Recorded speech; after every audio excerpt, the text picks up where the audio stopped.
안녕하세요. 진실의 힘 임팩TV입니다. 지난 16일에 인도와 중국의 국경지역에서 충돌이 벌어져서 인도군인 20명이 사망하는 사건이 벌어졌어요. 이 사건 때문에 인도의 반중 정서가 더 극심해지면서 중국 불매운동이 활활 타오르고 있는데요. 그 덕분으로 LG 휴대폰 매출이 10배나 급등하면서 우리 기업들이 반사 이익을 거둘 기회가 아니냐는 관측들이 나오고 있어요. 도대체 어쩌다가 유혈 사태까지 났을까요? 중국이 유난히 민족주의가 강한 나라잖아요. 오죽하면 중화사상이라는 걸 만들어서 온 우주가 중국을 중심으로 돌아간다는 생각까지 하겠어요. 자본주의 시장 경제로 개혁 개방을 하면서 다시 등장한 게 신중화주의, 중화패권주의 이런 식으로 표현되는 중국식 민족주의거든요. 말하자면 신중화사상쯤으로 생각하시면 될 것 같아요. 이 신중화사상을 바탕으로 만들어진 정책이 1대1로 아니겠습니까? 예전부터 중국은 힘이 있으면 땅을 모으려는 습성이 있었단 말이죠. 그래서 주변의 어떤 나라하고도 친하게 지내지를 못해요. 당장 일본이랑은 생각구 열도를 두고 영토 분쟁을 벌이고 있고 남중국해라고 하면서 동남아 국가들이랑 난사구도를 놓고 다투고 있잖아요. 바다에서뿐만이 아니죠. 중국 안에서도 티벳이나 신장 위구르 같은 곳을 억지로 지네 영토로 끌어안고 별짓을 다 하고 있잖아요. 2000년 역사 족보에 쓰여 있다면서 중국이 지금껏 한 번이라도 지배했던 땅은 다 지네 거라고 우기고 있는 거예요. 하다못해 2017년에 미중 정상회담을 하면서 한국이 원래는 지네 땅이었다는 헛소리까지 했었잖아요. 인도랑 중국 사이에 확정짓지 못한 국경이 3,488km라는데 땅 욕심 많은 중국이 인도랑 사이좋게 지낼 리가 없죠. 워낙 국경이 길다 보니까 히말라야 산봉우리를 기준으로 국경을 정했는데 히말라야도 얼마나 크고 높은 산이에요. 그 봉우리들 사이에 온갖 모양의 땅들이 다 있을 곳 아닙니까? 산봉우리 사이의 계곡들을 따라서 국경을 나눠놓긴 했는데 정확한 국경선이 없다 보니까 자꾸 영토 분쟁이 생기는 거예요. 이번에 문제가 생긴 게 이 가란 계곡 사이에 있는 평탄한 지역이거든요. 여기가 딱 서로 부딪히기 좋은 자리라 무기를 들지 말자면서 신사협정을 맺어놨었는데 15일에 갑자기 부딪히게 된 거죠. 보통 때 같으면 맨몸으로 싸우던지 아니면 돌을 주워서 싸우던지 하니까 사람이 크게 다치지는 않는데 어떻게 된 게 이날은 인도 군인만 20명이 죽었어요. 둘 다 맨몸으로 붙었는데도 인도 군인만 그렇게 많이 죽은 게 이상하잖아요? 그래서 알아봤더니 글쎄 중국군이 이렇게 쇠막대기에 쇠목까지 붙어있는 몽둥이를 들고 싸웠던 거죠. 이 몽둥이를 그 자리에서 바로 만들었겠어요?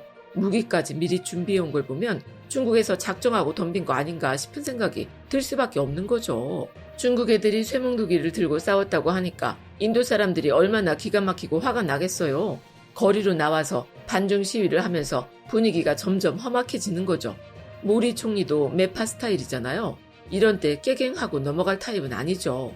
결국 인도 정부까지 나서서 아주 강력하게 중국 불매운동을 하게 된 거예요. 인도가 중국에서 수입해오는 물량이 700억 불 정도인데 수출하는 건 170억 불밖에 안 돼요. 그러니까 500억 불, 우리 돈으로 60조 원 정도를 인도에서 적자를 보고 있는 거죠.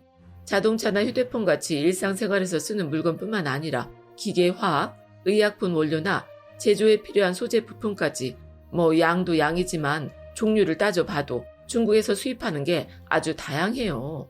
그러니까 산업 전반적으로 서로 영향을 주고받을 수밖에 없는 구조더라고요. 심지어는 인도 태양광 시장의 80%를 중국이 독점하고 있을 정도라니까요. 인도 태양광 시장이 전 세계 5손가락 안에 들어갈 만큼 큰 시장인데 말이죠. 중국은 뭐 하느라 필요도 없는 땅 욕심을 그렇게 부려서 일을 만드는지 모르겠어요. 지금 가지고 있는 것만 해도 어디 작은 크기인가요? 홍콩도 그래요. 그냥 놔두면 세계적인 금융 허브에 관광지 역할까지 하면서 효자노로 톡톡히 할 텐데 그걸 꼭 지 손으로 꽉 쥐고 있어야 된다고 생각하는 게 문제인 거죠. 어쨌든 틱톡 같은 중국산 앱부터 시작해서 자동차, 휴대폰은 물론이고 정부 단위로 주도했던 SOC 사업까지 중국이랑 관계된 거라면 싹 다 빼버리겠다고 인도 정부에서 아주 과감하게 나섰어요. 공기업 프로젝트에서 중국산 장비를 못 쓰게 하고 온라인에서도 원산지 표시를 강화하면서 중국산은 싹 다 걸러낼 준비를 하고 있고요. 중국이랑 맺은 공급 계약도 파기하고 있는데 철도 관련한 750억 원짜리 계약 하나가 깨졌고 화력 발전에서 쓸 1,300억 원짜리 장비 계약도 취소가 됐대요. 게다가 지금 인도 항만이란 공항에서 중국산 수입품을 싹 다 전수조사한다고 하니까 인도 정부가 아주 마음을 단단히 먹은 거죠. 자, 그래서 이 일이 우리나라에 어떤 영향을 미칠 것이냐. 일단 중국산을 못 쓰게 한다니까 우리나라가 중국산 원자재를 이용하거나 중국 내에 있는 공장에서 만든 물품들은 영향을 받을 수도 있겠죠. 그런데 그렇게 부정적인 영향보다는 중국산을 불매하면서 생긴 빈 공간이 우리한테 더 큰 시장이 될 거라는 생각이 들어요. 인도 인구가 14억 가까이 되는 데다가 GDP가 3조 달러, 연 수입액만 5,500억 불 규모로 어마어마하거든요. 지금 우리나라가 인도에 수출하는 금액이 100억 불 정도인데 이 기회를 잘만 활용하면 인도 시장에서 탄탄하게 자리를 잡을 수 있잖아요. 3일에 다스베이다의 김찬환 한국외대 인도 연구소장이 나왔었는데요. 김수로왕의 비가 인도 왕족이라는 설이 있다고 하면서 인도랑 우리나라가 아무 이해관계가 없었어서 한국에 대한 인상이 아주 좋다는 거예요. 그러니까 앞으로 협력관계를 잘 만들어 갈 수 있다는 거죠.